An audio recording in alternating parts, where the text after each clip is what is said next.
Allahumma kini shari nafsi wa shari shetani wa junudi, wa kini shari kuli azidin ida azad.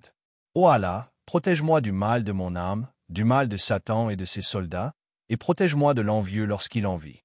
Allahumma urzukna riskan alalan taïban waziyan, wa barik lanafi, wa ajialna minut ash-shakiran. Ô Allah, accorde-nous une subsistance licite, pure et abondante, bénis-la pour nous et fais de nous des reconnaissants. Rabbana takabal mina inaka anta asamiu alalim, wa tub alena inaka anta attawabu aerraim. Subhana Rabbika Rabbi Alizati Amayazifin, wa salama ala al-mursalan, valendu lilahi Rabbi lalama. Seigneur, accepte de nous, car tu es l'audi, l'omniscient. Accepte notre repentir, car tu es celui qui accepte le repentir, le très miséricordieux. Gloire à ton Seigneur, le Seigneur de la puissance, il est au-dessus de ce qu'ils décrivent. Et paix sur les messagers, et louange à Allah, Seigneur des mondes. Comment la dua peut changer le destin? En islam, la croyance au destin fait partie des 6 piliers de la foi. On distingue 2 notions, al-Qadr, qui désigne la prédestination et la mesure fixée par Allah pour toute chose, et al-Qada, qui renvoie à la réalisation effective de ce qu'Allah a décrété. Tout est inscrit dans la tablette préservée, car Allah sait ce qui fut, ce qui est et ce qui sera. Cependant, cela ne signifie pas que l'être humain est privé d'action. Allah, dans sa sagesse, a inscrit que certaines choses se produiraient en fonction des actes de ses serviteurs. Parmi ces actes figure la dua. Le prophète a dit, « Rien ne repousse le décret si ce n'est la dua. » Rapporté par Ahmad et At-Tirmidhi. Ce hadith montre que l'invocation peut repousser un mal, adoucir une épreuve ou attirer une miséricorde qui n'était pas encore destinée au serviteur. Un autre hadith rapporte, « La dua est utile pour ce qui est déjà descendu et pour ce qui n'est pas encore descendu. » Alors, au serviteur d'Allah, invoquez-le. Rapporté par Al-Hakim. Ce texte illustre que l'invocation agit à la fois comme un bouclier et comme une cause de bénédiction future. Elle fait partie du plan d'Allah, car lui-même a décrété que certains événements seraient liés à l'invocation du serviteur. La dua ne change donc pas le destin de manière absolue, car rien n'échappe à la science et à la volonté d'Allah. Mais elle change ce qui est apparent pour nous, car Allah a écrit dans son décret. Mon serviteur invoquera et je lui accorderai. Ainsi, invoquer ne contredit pas la croyance au destin, mais en fait pleinement partie. Il est aussi important de comprendre le lien entre la dua, la patience et la foi. Le croyant qui invoque doit le faire avec certitude, mais aussi avec endurance. Parfois, l'exaucement est retardé, non pas parce qu'Allah rejette la demande, mais parce qu'il veut éprouver son serviteur, l'élever en degré ou lui accorder quelque chose de meilleur plus tard. Le prophète a dit, « Il n'est pas de musulman qui invoque Allah d'une invocation dans laquelle il n'y a ni péché ni rupture des liens familiaux, sans qu'Allah ne lui accorde par elle l'une de 3 choses. Soit il exauce immédiatement, soit il la lui réserve pour l'au-delà, soit il détourne de lui un mal équivalent. » Rapporté par Ahmad. Ainsi, la dua est une arme spirituelle. Elle peut repousser un malheur, attirer une bénédiction, alléger une épreuve et transformer la vie du croyant. Mais pour cela, il faut garder confiance en Allah, persévérer malgré les retards apparents et croire que ce qu'Allah choisi est toujours le meilleur. La patience, la foi et l'invocation sont donc liées. Ensemble, elles constituent un chemin vers la sérénité et vers la réussite ici-bas et dans l'au-delà. En résumé, le vendredi est un jour béni, un jour où les portes de la miséricorde d'Allah sont grandes ouvertes. Explication de la Aqida, c'est le meilleur des jours de la semaine, marqué par la prière des savants sur la croyance par la récitation de Assalamu alaikum wa rahmatullahi par l'abondance des prières sur le frères et sœurs en islam, et surtout par une heure d'exaucement durant laquelle la miséricorde et les bénédictions d'Allah soient sur vous tous qui écoutez cette vidéo, un moyen direct que vous soyez assidus dans la recherche de la science ou simplement curieux d'en apprendre. Elle permet d'obtenir le pardon, religion, la guider, vous êtes les bienvenus, la subsistance. Aujourd'hui, la protection, nous allons aborder un sujet fondamental. Elle peut repousser un mal, l'explication de transformer une épreuve et changer le cours de l'imam al-Bukhari, tout en renforçant son lien avec Allah. C'est pourquoi il est essentiel de multiplier les invocations. Nous verrons comment il s'est aligné sur le consensus. Ne laisse pas passer cette journée sans lever les mains, sans invoquer avec humilité et certitude. Avant de commencer, demande à Allah pas de vous abonner à la chaîne si ce n'est pas déjà fait, parents et pour l'ensemble de cette vidéo si elle vous est bénéfique, que Allah fasse de nous des serviteurs reconnaissants, partager vos croyants patients et suggérer des axes d'amélioration, et qu'il accepte nos invocations. Cela nous aide énormément qu'il nous accorde la guide et à diffuser plus largement la vraie connaissance, la santé, la paix intérieure et le pardon de nos péchés.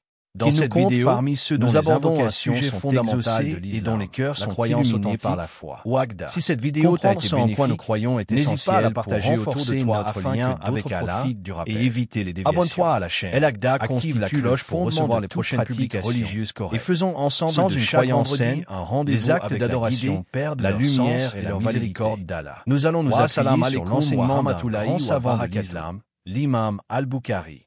Connu principalement pour son œuvre monumentale Sahih al-Bukhari, il n'était pas seulement un compilateur de hadiths, mais aussi un homme de foi doté d'une croyance solide, partagée par les plus grands savants de son époque. Il a exposé ses principes de croyance dans plusieurs passages de ses livres, que nous allons explorer ensemble. Pourquoi étudier encore aujourd'hui cette Agda ancienne? Parce qu'elle reflète la compréhension pure des premières générations de l'islam, loin des divisions modernes, des innovations ou des interprétations philosophiques. Cette croyance représente le consensus des savants sur les fondements de la foi musulmane. L'objectif de cette série est de rendre accessible cette Agda au public francophone, en expliquant chaque point de manière claire, avec des preuves tirées du Coran et de la Sunna, tout en préservant l'authenticité du message d'Imam Al-Bukhari. Biographie rapide d'Imam Al-Bukhari. L'imam Al-Bukhari, de son nom complet Abu Abdillah Muhammad Ibn Ismail al-Bukhari, est l'une des figures les plus illustres de l'histoire islamique. Il est né en l'an 194 de l'Hégire, 810 après Jésus-Christ, à Bukhara, une ville située dans l'actuel Ouzbékistan, qui faisait alors partie du vaste monde musulman. Dès son plus jeune âge, il fut attiré par la science religieuse. Orphelin de père, il grandit sous la supervision pieuse de sa mère, qui l'encouragea à étudier et mémoriser les paroles du prophète. Doté d'une mémoire exceptionnelle et d'une rigueur sans égale, il commença à apprendre les hadiths dès l'âge de 10 ans. Très tôt, il entreprit de nombreux voyages pour rechercher la science, parcourant les grandes villes du savoir telles que la Mecque, Médine, Koufa, Bassora, Bagdad, Damas, Le Caire et d'autres. Il étudia auprès de plus de 1000 savants, mémorisant des centaines de milliers de hadiths avec leur chaîne de transmission, ISND. Il fut le disciple de grandes figures telles qu'Imam Ahmad ibn Hanbal et Al-Humedi. Son œuvre la plus célèbre, Sahih al-Bukhari, est considérée comme le recueil de hadiths le plus authentique après le Coran. Il y sélectionna environ 7000 hadiths, avec répétition, sur plus de 600 000 qu'il avait mémorisés, en appliquant des critères très stricts d'authenticité. Ce travail monumental lui valut un respect immense dans le monde islamique. Al-Bukhari n'était pas qu'un simple compilateur, il était également un théologien et un défenseur de la croyance des salafs, les pieux prédécesseurs. Ses positions en matière de croyance étaient claires, fermes et alignées sur le consensus des premiers savants sunnites. Il mourut en l'an 256 H, 870, à l'âge de 62 ans, laissant derrière lui un héritage spirituel et scientifique exceptionnel. Son nom reste synonyme de rigueur, authenticité et attachement à la tradition prophétique. Définition de l'Aqida et son rôle en islam. Le terme Agda dérive du mot arabe akada, qui signifie « nouer fermement, attacher solidement ». Linguistiquement, cela renvoie à quelque chose de ferme, solide et inébranlable. En terminologie islamique, Agda désigne la croyance ferme et certaine que le cœur adopte sans doute ni hésitation. Il s'agit des vérités fondamentales que chaque musulman doit accepter et croire intérieurement avec conviction. La Agda englobe les croyances essentielles telles que l'existence d'Allah, son unicité, Tawhid, ses noms et attributs, la prophétie de Muhammad, l'existence des anges, des livres révélés, du jour du jugement, du destin, Qadar, du paradis et de l'enfer, entre autres. Il est important de distinguer la Agda des autres disciplines de la religion, comme le fiqh, la jurisprudence islamique, qui concerne les lois et les actes, la prière, le jeûne, le commerce, le mariage, etc. Tandis que le fiqh régit les actions extérieures, la Agda concerne la foi intérieure et la relation spirituelle avec Allah. Le hadith du prophète rapporté par Jibril distingue d'ailleurs clairement Al-Emen, la foi, Al-Yeselem, les actes, et Al-Yahsen, l'excellence spirituelle, chacun étant une branche de la religion. La raison pour laquelle la Agda est si fondamentale tient au fait qu'elle constitue le socle de toute la religion. Sans croyance correcte, les actes d'adoration perdent leur valeur. Allah a révélé des textes clairs dans le Coran appelant à une foi pure, exempte d'association, shirk, de doute ou d'innovation. De même, le prophète a consacré sa mission, durant les premières années à la Mecque, à rectifier les croyances avant même d'enseigner les règles pratiques. Ainsi, maîtriser et comprendre la Aqda, c'est garantir une base solide pour l'ensemble de la pratique religieuse. Elle permet également de se prémunir contre les déviations idéologiques, philosophiques ou sectaires qui ont touché certaines communautés à travers l'histoire. Texte de l'Aqida d'Al-Bukhari, extrait. L'imam Al-Bukhari, bien que connu surtout pour son recueil de hadiths, a également exposé sa croyance dans plusieurs passages de ses ouvrages, notamment dans les introductions de son Sahih, dans le Kitb Kalk Afl Al-Ibd, le livre de la création des actes des serviteurs, ou dans son Trkh Al-Kabr. Ces textes reflètent une croyance conforme à celle des salafs, pieux prédécesseurs. Voici un extrait célèbre tiré du Kalk Afl Al-Ibd. Nous croyons qu'Allah parle, et sa parole est réelle. Il a parlé à Moïse. Et il parle comme il veut. Il n'y a rien qui lui ressemble, et il est l'audit, le voyant. Petit losange bleu, explication ligne par ligne. 1. Nous croyons qu'Allah parle, et sa parole est réelle. Cela affirme la croyance en la parole réelle d'Allah, Al-Kalm Al-Akuku, sans entrer dans le comment, Bi-el-Kaif. Contrairement à ceux qui ont nié ou interprété la parole divine comme une métaphore ou une création, Al-Bukhari affirme qu'Allah parle réellement, comme il a révélé dans le Coran. 2. Il a parlé à Moïse. Référence directe au verset coranique. Et Allah a effectivement parlé à Moïse de vive voix. Sourate An-Ni, 4, 164. Cela confirme l'attribut de la parole d'Allah comme littérale, et non symbolique ou allégorique, rejetant ainsi les interprétations rationalistes. 3. Il parle comme il veut. Affirmation de la volonté d'Allah dans ses attributs. Il parle quand il veut, à qui il veut, comme il veut. Cela rejette toute tentative de limiter ou de conditionner sa parole. 4. Il n'y a rien qui lui ressemble, et il est l'audit, le voyant.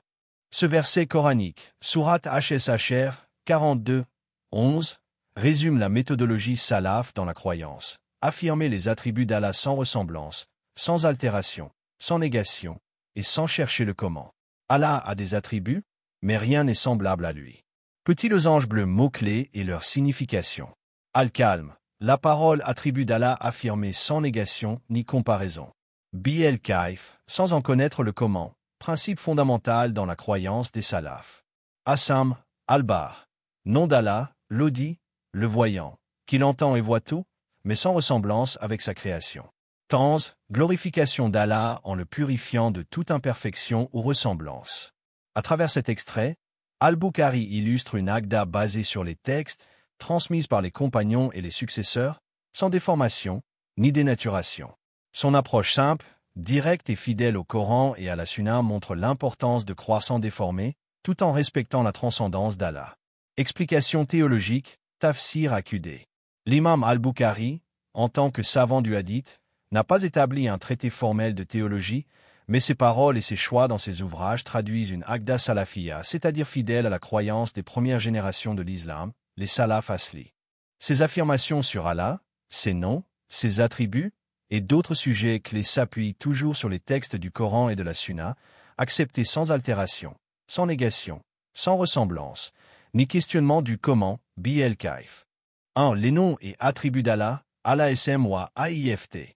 Al-Bukhari affirme, comme tous les salafs, que tous les noms et attributs d'Allah mentionnés dans le Coran ou dans les hadiths authentiques doivent être acceptés tels quels. Par exemple, Allah est le vivant, l'audit, le voyant, le tout-puissant.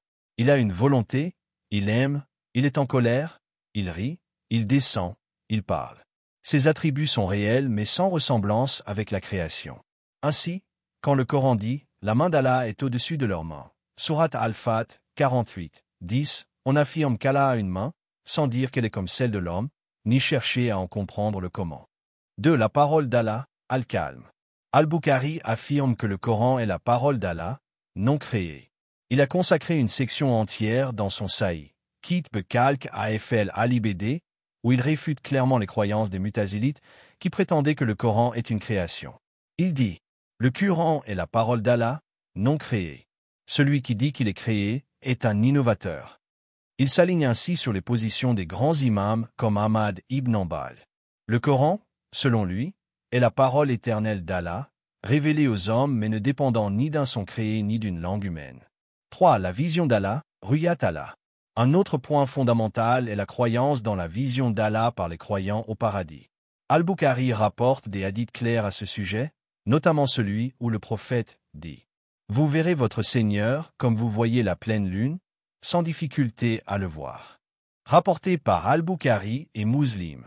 Il l'inclut dans son Sahih sans apporter de commentaires de rejet, ce qui indique son acceptation de ses croyances. Cela s'oppose aux groupes qui ont nié cette vision, comme les Jamiyya ou les Mu'tazila. 4. Réfutation des interprétations erronées. Al-Bukhari rejette les interprétations philosophiques ou métaphoriques des textes sur les attributs d'Allah. Il s'oppose à plusieurs courants déviants. Les Jamiyya, qui nient tous les attributs d'Allah.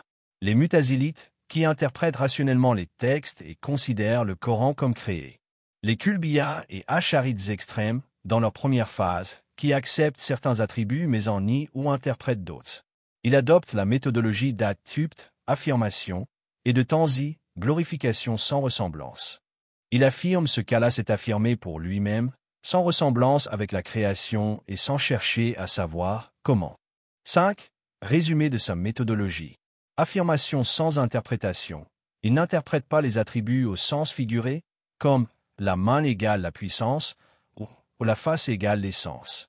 Il dit simplement « Allah a une main », comme il a dit, mais nous ne savons pas comment.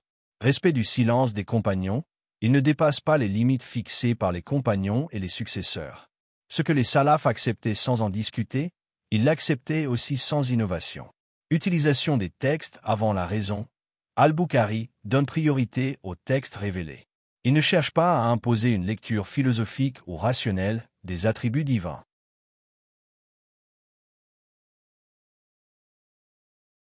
L'imam Al-Bukhari adopte une aqda claire, textuelle, enracinée dans le Coran, la Sunna et le consensus des salafs. Sa théologie est préservée des spéculations philosophiques et invite le musulman à croire avec soumission et révérence, sans contredire les textes par sa raison limitée. Le consensus des savants, IJM, sur la aqda correcte. Dans la tradition islamique, l'IJM, le consensus, est une source fondamentale de la législation et de la croyance. Il désigne l'accord unanime des savants musulmans qualifiés d'une époque donnée sur un point religieux. Lorsqu'un tel consensus est établi, il devient obligatoire pour tous les musulmans et ne peut être contredit. Le prophète Mohammed a dit « Ma communauté ne se réunira jamais sur l'égarement ». Hadith authentique, rapporté par plusieurs sources. Ce principe montre que la vérité en matière de croyance ne peut pas être portée par une minorité marginale ou des philosophes isolés, mais bien par la majorité des savants fermement enracinés dans le savoir. Petit losange bleu, le consensus sur la aqda des salafs. Depuis les premières générations, les compagnons du prophète, les tbins, successeurs, et les savants des siècles suivants ont tous partagé une même aqda, croire en Allah, en ses noms et attributs, sans les altérer, sans les interpréter, sans les nier ni les comparer à ceux de la création. Voici quelques exemples de grands savants qui ont soutenu cette croyance. Imam Malik ibn Anas, M179H. Il a dit à propos de l'istiwa, élévation d'Allah sur le trône. L'istiwa est connu, le comment en est inconnu, y croire est une obligation, et le questionner est une innovation. Imam Ahmad ibn Hanbal, M241H. Il a combattu les innovations des Jamiyya, défendu la parole non créée d'Allah et affirmé les attributs divins comme ils sont venus. Imam Al-Shafi, M204H. Il mettait en garde contre l'usage abusif de la raison dans la religion et affirmait que la croyance devait être basée sur les textes. Imam Al-Tawi, M321H, ***. Son Aqda Awiya est l'un des résumés les plus reconnus de la croyance sunnite, affirmé par toutes les écoles juridiques traditionnelles. Imam Al-Bukhari, M256H, ***. Par ses choix dans son Sahih, il a montré son attachement à la croyance des salafs, notamment sur la parole d'Allah, la vision d'Allah et ses attributs. Petit losange bleu, les points fondamentaux du consensus dans la croyance sunnite. Voici quelques éléments de Aqda sur lesquels les savants sunnites sont unanimes. Allah est unique, sans associé, ni égal. Il a des noms et attributs réels, conformes au texte, sans ressemblance avec sa création. Le Coran est la parole d'Allah, non créée. Les croyants verront Allah au paradis, d'une vision réelle, sans en saisir le comment. La foi, Amen, augmente avec l'obéissance et diminue avec le péché. Le destin, Qadar, bon ou mauvais, fait partie intégrante de la foi. Le prophète Mohammed est le dernier des messagers. L'intercession, le châtiment de la tombe, la résurrection physique, le paradis et l'enfer sont des réalités. Ce consensus constitue une barrière protectrice contre les innovations introduites par des groupes comme les Jamiyya, Mutazilites, Qadariya ou certains extrémistes modernes. Le musulman attaché à la sunna se réfère à cette aqda solide, transmise de génération en génération, sans altération. Revenir à l'IJM, c'est revenir à l'unité doctrinale et à la voie du juste milieu. C'est suivre ceux qui ont hérité du savoir prophétique, et non ceux qui prétendent réinterpréter la religion selon les modes intellectuels contemporaines. Souhaitez-vous maintenant passer à la section 7 sur l'importance de préserver la aqda aujourd'hui? Importance de préserver la aqda aujourd'hui. Dans le monde moderne, la foi du musulman est confrontée à de nombreux dangers idéologiques et spirituels. Jamais auparavant les sources d'influence n'ont été aussi nombreuses, aussi accessibles et aussi agressives. La philosophie rationaliste, les idéologies matérialistes, les sectes pseudo-religieuses ou encore la réinterprétation excessive de la religion par des penseurs modernes ou non qualifiés menacent l'unicité doctrinale de l'islam. Beaucoup de croyants aujourd'hui adoptent inconsciemment des idées étrangères à l'islam.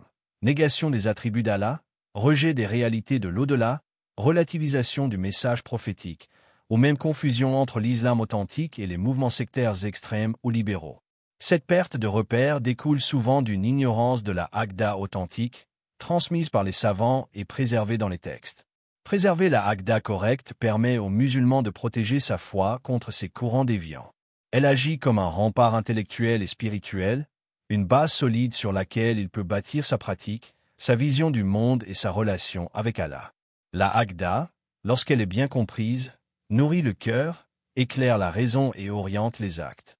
Une croyance saine mène également à un comportement sincère. En effet, celui qui croit véritablement qu'Allah voit tout, entend tout, connaît les intentions les plus secrètes et jugera chaque action, développera naturellement la crainte révérentielle, taqwa, l'humilité, la patience, la justice et l'honnêteté. À l'inverse, une foi confuse ou corrompue ouvre la porte à l'hypocrisie, à l'extrémisme ou au laxisme.